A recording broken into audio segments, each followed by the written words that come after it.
This is Radio Health Journal. I'm Nancy Benson.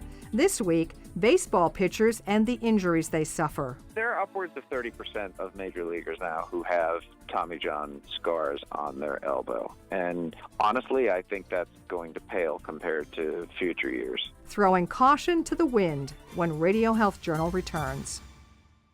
When it comes to health insurance, understanding what you'll pay for covered services, prescriptions, and supplies is important, especially if you have a chronic condition like diabetes. Now, there's a new tool to help people with diabetes save money on test strips. My Copay is a website and nationwide telephone service that tells you the lowest copays for the top 5 brands of diabetes test strips in the market based on your individual health plan. Here's consumer advocate and nationally syndicated columnist Jim Miller. Figuring out health coverage can be confusing. My Copay is a valuable free service that can help people maximize their healthcare dollar. By comparing the out-of-pocket cost of the various diabetes test strips available, people can make educated decisions about the products they use. My Copay is sponsored by LifeScan, maker of One Touch brand blood glucose monitoring systems. Find the lowest copay for your test strips at knowmycopay.com or by calling toll-free 1-844-807-8936. That's knowmycopay.com.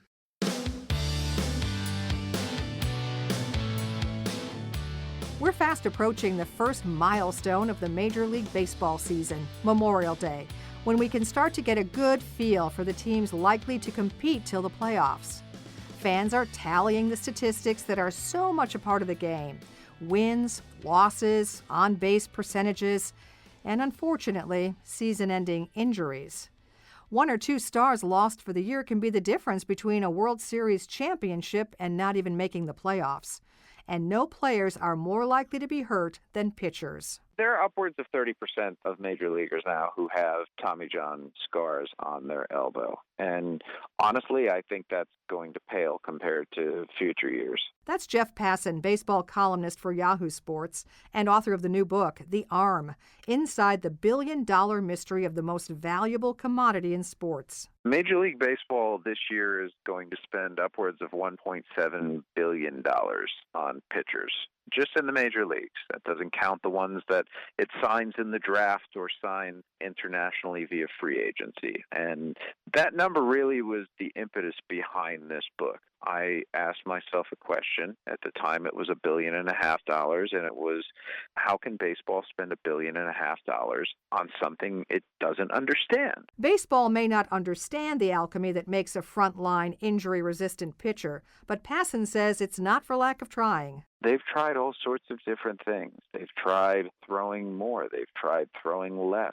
They've tried piggybacking players, which means pitching them only a couple innings at a time to start the game and then bringing in a second starter. They've tried limiting the number of pitches that are thrown, not just in a game, but in an entire season. And it is a culture of fear these days in baseball because the money is large enough that if a player gets injured, it feels like you are positively wasting not just the salary that he's being paid, but any opportunity cost and any chance of getting surplus value out of it. Some teams are investing big money in trying to find the secret.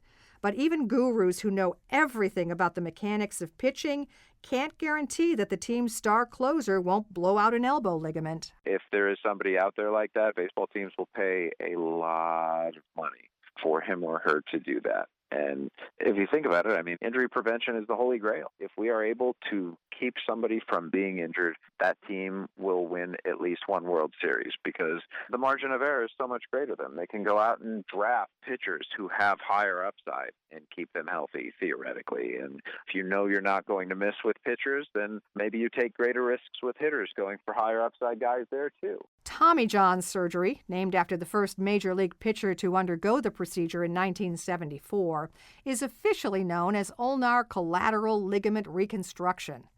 It requires surgeons to transplant a tendon from a player's wrist or leg into his elbow to replace the torn ligament.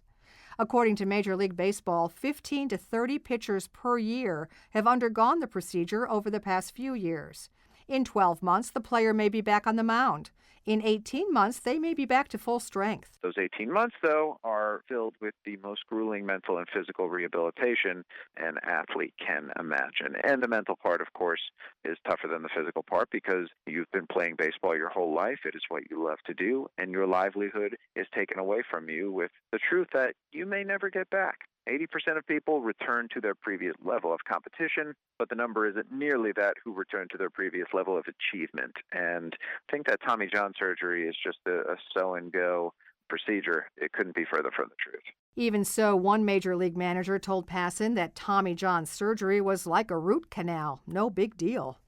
Maybe we can expect big league players to go through it as part of the job.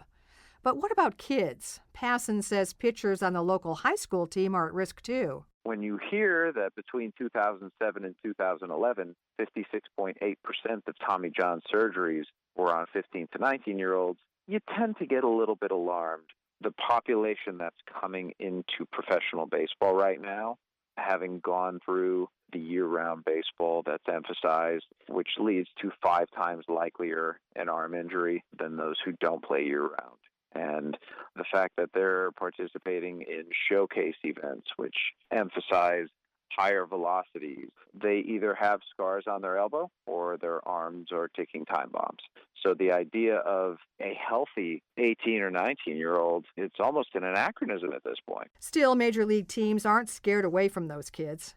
Passan says over the last few years, perhaps half a dozen kids have been drafted in the first round and signed million-dollar contracts despite having had Tommy John surgery or needing it. They're not scared off by it, and I don't quite get that. The lifespan of a new ulnar collateral ligament tends to be anywhere between 7 and 10 years. So the idea that this kid is going to be spending at least a couple of years in the minor leagues before he comes up, the chances are good that he's going to get hurt when he's in the big leagues and going to need a second Tommy John surgery, which doesn't have anywhere near the successful return rate as the 80% of the first time. But most frighteningly, these days, it doesn't even start with teenagers.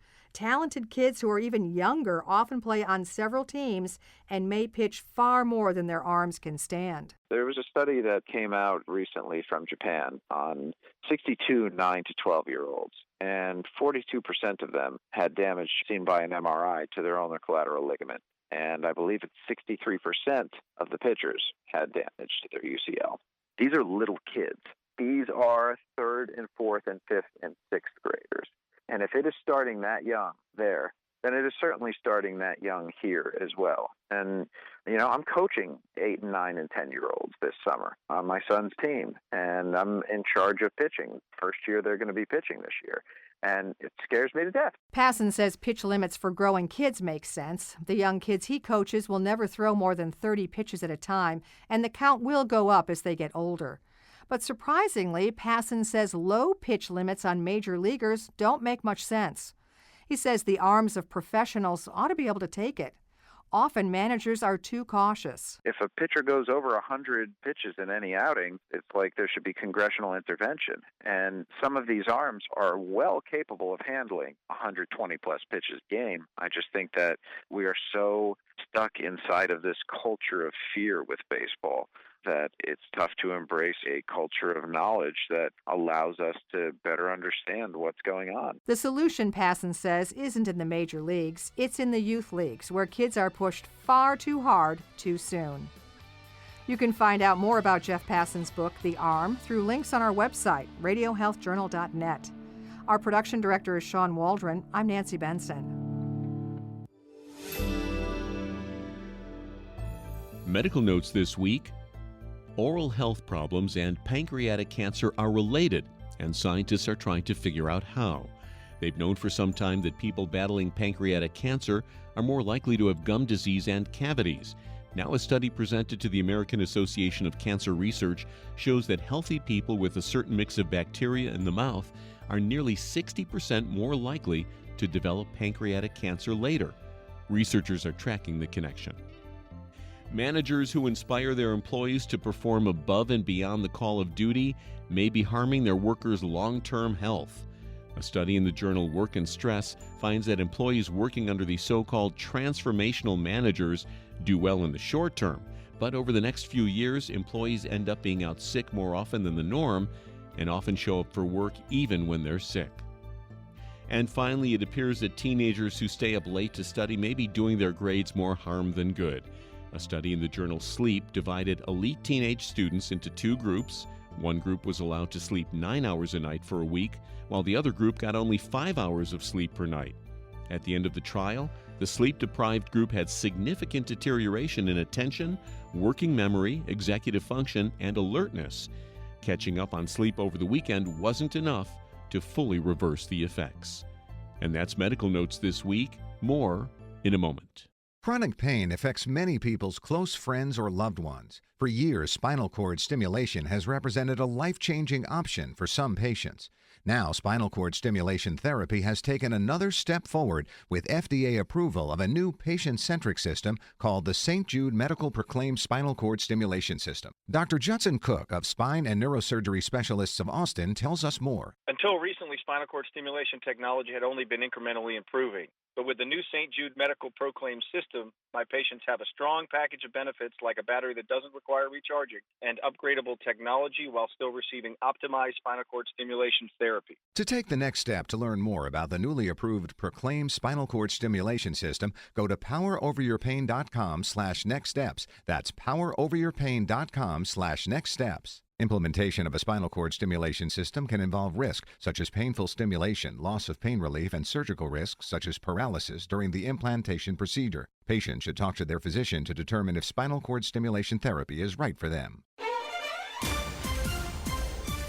Thank you for listening to Radio Health Journal, a production of MediaTrax Communications. If you enjoyed this week's show, please leave a review on iTunes or share it with a friend. You can find more Radio Health Journal stories about health, science, and technology on iTunes, Stitcher, and at radiohealthjournal.net.